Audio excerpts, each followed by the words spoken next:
इंसान ने अपने रहने के लिए बहुत सारी चीजें खोजी हैं, लेकिन इनमें से आग, पहिए और इंजन की खोज कुछ ऐसी खोजें हैं जिन्होंने पूरी दुनिया को बदल कर रख दिया है।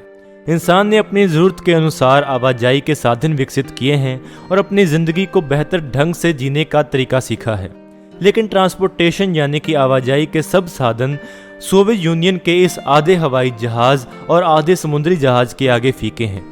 सोवियत यूनियन ने ऐसी मशीन बनाई जो पानी पर उड़ती थी। ऐसी अद्भुत और अनोखी चीज़ दुनिया ने कभी नहीं देखी थी। सुनकर आपको भी कुछ अजीब लग रहा होगा, तो चलिए जानते हैं इस आधे हवाई जहाज़ और आधे समुद्री जहाज़ के बारे में।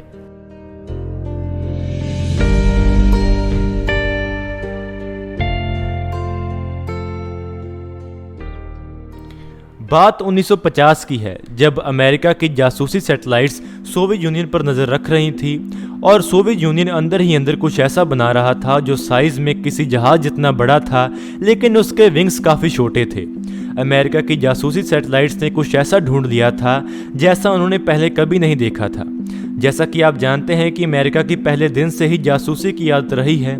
सैटेलाइट से मिली तस्वीरों ने अमेरिका की चिंताएं बढ़ा दी थी, क्योंकि ये चीज़ ही कुछ ऐसी थी। 1950 में पानी पर सबसे तेज़ चलने वाली बोट थी हाइड्रोफॉइल बोट। ये बोट शेप और डिज़ाइन में ऐसा था कि इसके नीचे विंग्स लगे थे जो चलते वक्त बोट को पानी से ऊपर उठाते थे और बोट को ज़्यादा स्पीड में चलने में मदद मिलती थी। हाइड्रोफॉइल बोट की स्पीड 110 किलोमीटर पर आवर की थी और इस सक्सेसफुल डिज़ाइन के पीछे हाथ था रशियन एयरप्लेन डिज़ाइनर अलेक्सेव का। अलेक्सेव ने सोवियत यूनियन के सक्सेसफुल प्रोजेक्ट्स को अंजाम दिया था और अजीबोगरीब मशीन का आइडिया भी अलेक्सेव का था और इस आइडिया को नाम दिया गया एक्रानोप्लेन का। अलेक्सेव ने सोचा कि क्यों ना एक ऐसा प्लेन बनाया जाए जो पानी पर दौड़े और जिसका डिज़ाइन बोट की तरह ही हो। एक्रानोप्लेन का डिज़ाइन बोट से थोड़ा अलग था। बोट के नीचे विंग्स लगाए थे, लेकिन एक्रानोप्लेन के ऊपर ब्लेड विंग्स लगाए गए थे। अलेक्सेव के अनुसार एक ऐसा प्लेन होना चाहिए जिसके विंग्स तेजी से घूमने लगे तो ये प्लेन पानी से ऊपर उठने लगे और ये सबसे ज्यादा तेज और कारगर साबित होगा। और ऐसा डिजाइन अलेक्सेव के मुताबिक सबसे ज्यादा तेज और कारगर साबित होना था।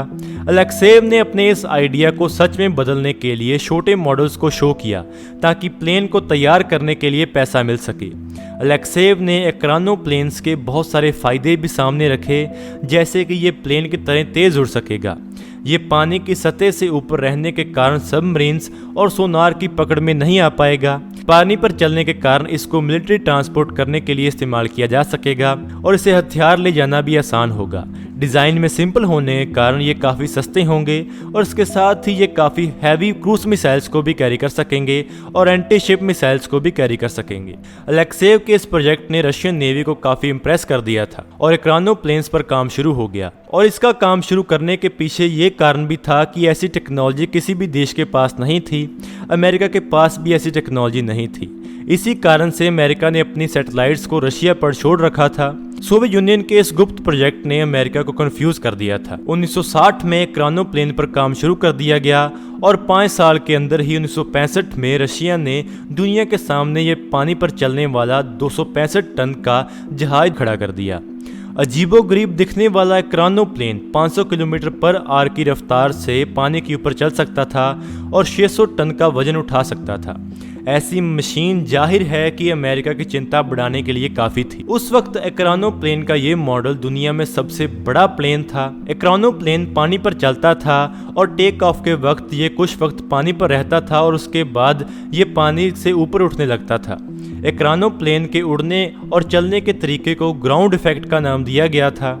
इसको पानी से ऊपर उठने के लिए 8 जेट इंजन्स की जरूरत पड़ती थी। एक बार बूस्ट मिलने के बाद इसके 8 इंजन्स बंद हो जाते थे और इसके पीछे लगे 2 थ्रस्ट इंजन्स चल पड़ते थे, जो कि इसको पानी के ऊपर आगे की तरफ धकेलते थे। आपको हैरानी होगी कि यह 600 टन का प्लेन सिर्फ पीछे लगे 2 इंजन्स पर चलता था। यह रशियन इंजीनियरिंग का ऐसा कारनामा था जो दुनिया ने पहली बार देखा था।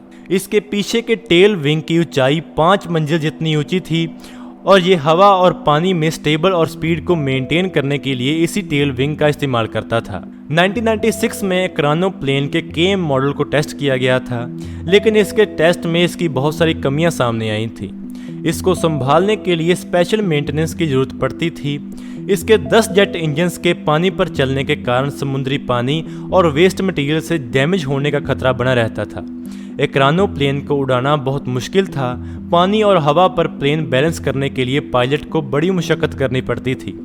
एक्रानोप्लेन को मोड़ने के लिए काफ़ी बड़े एरिया की ज़रूरत पड़ती थी, जिसके कारण रास्ते में आने वाली बोट्स और जहाज़ों को पहले सूचित करना पड़ता था। और मौसम भी एक बड़ी मुसीबत थी। बारिश और समुद्र में आया तूफान एक्रानोप्लेन के लिए खतरनाक साबित हो सकता था। एक्रानोप्लेन को खुले ओशन में इस्तेमाल करना मुश्किल था। समंदर के बदलते मिजाज के आगे इसका टिक पाना मुश्किल था।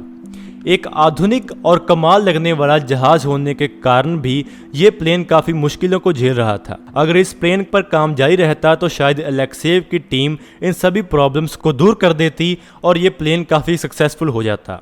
1964 में लेनोइद ब्रेजनेव की सरकार रशिया में आ गई और उसके आने के बाद रशिया का माहौल पूरी तरह बदल चुका था। ब्रेजनेव ने एक्रानोप्लेन प्रोजेक्ट को बंद कर दिया और ऐसा कहा कि ये प्रोजेक्ट समय और पैसा दोनों की वेस्टेज है। उनके मुताबिक जो रवायती समुद्री जहाज और एयरप्लेन हैं वो ज़्यादा फायदेमंद हैं। अलेक्सेव को 1968 में उसकी प्रोजेक्ट लीडर की पोस्ट से हटा दिया गया और किसी छोटी डिज़ाइनिंग पोस्ट पर रख दिया गया। उसके बाद एक्रानोप्लेन के छोटे वर्जन बनाए गए जो कि किसी नॉर्मल प्लेन जितने साइज़ के थे। हालांकि ये प्लेन ठीक ठाक काम कर रहे थे, लेकिन इन प्लेन्स पर ध्यान कम दिया गया और सिर्फ 3 प्लेन्स ही रशियन नेवी द्वारा इस्तेमाल किए गए थे। अलेक्सेव के सपने पर ज़्यादा फोकस नहीं दिया जा रहा था और बहुत कम रिसोर्सेस होने के कारण एक्रानोप्लेन्स किसी और दिशा में जा रहे थे। अलेक्सेव और सोवियत यूनियन के बीच में तनातनी बढ़ गई थी और अलेक्सेव को उसकी पहली जॉब से हटा दिया गया और किसी आम मजदूर की तरह किसी नॉर्मल काम पर रख लिया गया। एक्रानोप्लेन प्रोजेक्ट का लगभग अंत हो चुका था। 1980s में एक्रानोप्लेन का आखिरी मॉडल बनाया गया जो 6 क्रूज मिसाइल्स को लेकर जा सकता था और 1980s में अलेक्सेव की 63 साल की उम्र में मौत हो गई, जिसके बाद एक्रानोप्लेन्स की फंडिंग रोक दी गई। सोवियत यूनियन खत्म हो जाने के बाद इन प्लेन्स का नाम और कुछ अवशेष ही रह गए हैं।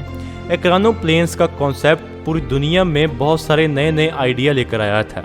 दुनिया में बहुत सारी कंपनीज और देश अब इस टेक्नोलॉजी पर काम कर रहे हैं। तो दोस्तों, आज की इस वीडियो में इतना ही। अगर आपको ये वीडियो अच्छी लगे तो आप इसको जरूर लाइक और शेयर करें। Thanks for watching this video. जय हिंद, जय भारत।